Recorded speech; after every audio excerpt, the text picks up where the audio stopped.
सोचो, आप gym join करते हैं, हफ्ते में 5 दिन मेहनत से वर्कआउट करते हैं, पसीना बहाते हैं, प्रोटीन पाउडर पर पैसे खर्च करते हैं, लेकिन 3 महीने बाद जब आप आईने के सामने खड़े होते हैं तो बॉडी बिल्कुल वैसी ही होती है। ना मसल बना, ना फैट कम हुआ, सिर्फ फ्रस्ट्रेशन।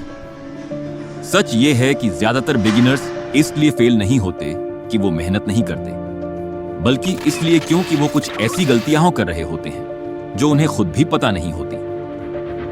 इस वीडियो में मैं आपको 10 सबसे बड़ी बिगिनर जिम मिस्टेक्स बताऊंगा जो चुपके से आपकी प्रोग्रेस को डिस्ट्रॉय कर रही होती है। और आखिरी मिस्टेक इतनी इंपॉर्टेंट है कि इसी वजह से सबसे ज्यादा लोग अपनी फिटनेस जर्नी छोड़ देते हैं। इसलिए वीडियो एंड तक जरूर देखना। अस्सलामुअलैकुम दोस्तों, वेलकम है आप सबका फिट मैकेनिक्स पर, जहां फिटनेस मिलती है साइंस से। अगर आप मसल बिल्ड करना चाहते हैं, फैट लूज करना चाहते हैं या बस हेल्थी और फिट बनना चाहते हैं तो यहां आपको मिलती है साइंस बेस्ड इंफॉर्मेशन, मिथ्स नहीं, फैक्ट्स। चलिए शुरू करते हैं। मिस्टेक नंबर 1, एडवांस्ड लिफ्टर्स को कॉपी करना। जब भी आप जिम जाते हैं, आप ऐसे लोगों को देखते हैं जो बहुत हेवी वेट उठा रहे होते हैं, कॉम्प्लिकेटेड एक्सरसाइजेस कर रहे होते हैं, सुपर सेट्स और ड्रॉप सेट्स यूज कर रहे होते हैं। और बिगिनर्स की सबसे पहली गलती होती है उन्हें फौरन कॉपी करना। लेकिन जो चीज नजर नहीं आती वो ये है कि उन लोगों ने सालों तक प्रैक्टिस की होती है, उनकी बॉडी स्ट्रांग है, उनकी टेक्निक परफेक्ट है और उनका एक्सपीरियंस बहुत ज्यादा है। अगर आप पहले ही दिन उनकी तरह ट्रेनिंग करेंगे तो मसल बनने के बजाय इंजरी का चांस ज्यादा हो जाएगा। इसके बजाय बेसिक्स पर फोकस करें। स्क्वाट, बेंच प्रेस या पुशअप्स, रोज, शोल्डर प्रेस और डेडलिफ्ट, ये एक्सरसाइजेस आपकी स्ट्रॉन्ग फाउंडेशन बनाती हैं। अब एक छोटा सा सवाल, इनमें से कितनी मिस्टेक्स आप पहले ही कर चुके हैं? सच कमेंट्स में बताएं, लिखें। देखते हैं सबसे कॉमन मिस्टेक कौन सी है। मिस्टेक नंबर 2, बहुत हैवी वेट उठाना। हर बिगिनर स्ट्रॉन्ग दिखना चाहता है, लेकिन दूसरों को इंप्रेस करने के लिए हैवी वेट उठाना अक्सर सिर्फ एक चीज को इंप्रेस करता है, फ्यूचर फिजियोथेरेपिस्ट को। आपके मसल्स को फर्क नहीं पड़ता कि वेट कितना है, उन्हें सिर्फ इतना पता होता है कि उन पर कितना टेंशन आ रहा है। अगर आप बॉडी हिलाकर या मोमेंटम से वेट उठा रहे हैं तो आप मसल्स नहीं, अपने ईगो को ट्रेन कर रहे हैं।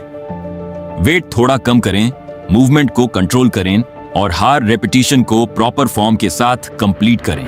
Mistake number 3, warm up skip करना। बहुत से लोग जिम जाते ही सीधा हेवी डंबल्स उठा लेते हैं। यह बिल्कुल ऐसा है जैसे ठंडी गाड़ी को फुल स्पीड पर चला देना। सिर्फ 5 मिनट का लाइट कार्डियो और डायनामिक स्ट्रेचिंग आपकी बॉडी को वर्कआउट के लिए रेडी कर देती है, इंजरी का रिस्क कम करती है और परफॉर्मेंस इंप्रूव करती है। मिस्टेक नंबर 4, वर्कआउट प्लान ना होना। सोचिए, अगर आप किसी नए शहर में बिना गूगल मैप्स के निकाल जाएं, कितना मुश्किल होगा। जिम में भी एग्जैक्टली यही होता है। मंडे को रैंडम एक्सरसाइजेस, ट्यूसडे को जो मशीन खाली मिले उस पर वर्कआउट, वेंसडे को किसी और को कॉपी करना। अगर आपके पास प्लान ही नहीं होगा तो प्रोग्रेस भी रैंडम ही होगी। जिम जाने से पहले डिसाइड करें कि आज कौन सी एक्सरसाइज करनी है, कितने सेट्स और कितने रेप्स करने हैं। मिस्टेक नंबर 5, न्यूट्रिशन को इग्नोर करना। एक बात हमेशा याद रखें, आप कभी भी खराब डाइट को वर्कआउट से कवर नहीं कर सकते। अगर आप मसल बनाना चाहते हैं लेकिन प्रोटीन ही कम खा रहे हैं तो वर्कआउट का रिजल्ट कभी नहीं मिलेगा। वर्कआउट मसल्स को सिग्नल देता है और न्यूट्रिशन उन्हें ग्रो करने के लिए मटेरियल देता है। दोनों जरूरी हैं। मिस्टेक नंबर 6, कम नींद लेना। अक्सर लोग समझते हैं मसल्स जिम में बनते हैं, लेकिन असल में मसल्स रिकवरी के दौरान ग्रो करते हैं। अगर आप सिर्फ 5 घंटे सो रहे हैं तो रिकवरी स्लो हो जाएगी, हार्मोन्स अफेक्ट होंगे और मसल ग्रोथ भी कम हो जाएगी। हर रात आज कम 7 से 9 घंटे की अच्छी नींद लेने की कोशिश करें। मिस्टेक नंबर 7, रोज जिम जाना।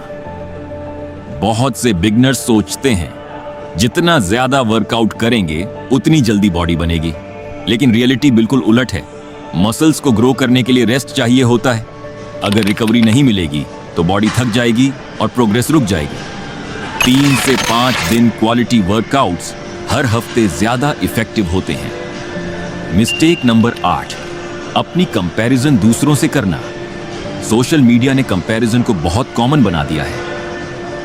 आप किसी की परफेक्ट बॉडी देखते हैं और सोचते हैं कि मेरी बॉडी ऐसी क्यों नहीं है, लेकिन आपको यह नहीं पता होता कि उसने कितने साल मेहनत की, उसकी जेनेटिक्स क्या है या उसका बैकग्राउंड क्या है। अपनी कंपैरिजन सिर्फ एक शख्स से करें, कल वाले खुद से।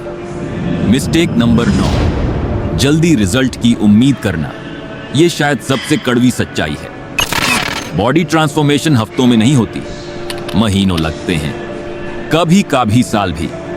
ज्यादातर लोग उस वक्त गिव अप कर देते हैं जब उनकी बॉडी चेंज होना शुरू ही होती है। सब्र रखें और कंसिस्टेंसी बनाए रखें, कि जिसका मैं शुरू से जिक्र कर रहा था। मिस्टेक नंबर 10, बहुत जल्दी गिव अप कर देना और अब वो मसला गिव अप करना। जिम में जो भी स्ट्रॉन्ग इंसान आज नजर आता है, कभी वह भी बिगिनर था। हर सक्सेसफुल ट्रांसफॉर्मेशन की शुरुआत एक बिगिनर से ही हुई थी। कामयाबी का राज टैलेंट नहीं, कंसिस्टेंसी है। रोज बेहतर बनो, सीखते रहो और कभी हिम्मत मत हार। एक बात हमेशा याद रखना, जिम सबसे स्ट्रॉन्ग इंसान को रिवॉर्ड नहीं करता। जिम उस इंसान को रिवॉर्ड करता है जो मुश्किल दिनों में भी वापस आता है। अगर आप इन बिगिनर मिस्टेक्स से बच गए तो आप ऑलरेडी उन बहुत से लोगों से आगे हैं जो हर साल जिम ज्वाइन करते हैं और कुछ ही हफ्तों बाद छोड़ देते हैं। आपकी फ्यूचर बॉडी आज के डिसीजन से बनेगी, इसलिए स्मार्ट ट्रेनिंग करें, कंसिस्टेंसी रखें और प्रोसेस पर ट्रस्ट करें। अगर आज की वीडियो से आपको कुछ नया सीखने को मिला हो तो वीडियो को लाइक जरूर करें ताकि YouTube इस वीडियो को और बिगिनर्स तक पहुंचा सके। और अगर आप साइंस बेस्ड फिटनेस कंटेंट देखना चाहते हैं तो फिट मैकेनिक्स को सब्सक्राइब करना बिल्कुल मत भूलिए। नीचे कमेंट्स में जरूर बताएं इन 10 मिस्टेक्स में से आपसे सबसे ज्यादा कौन सी मिस्टेक हुई है। हो सकता है आपका जवाब किसी और की मदद कर दे। मैं मिलता हूं आपसे नेक्स्ट वीडियो में, तब तक अपना ख्याल रखिए। अल्लाह हाफिज।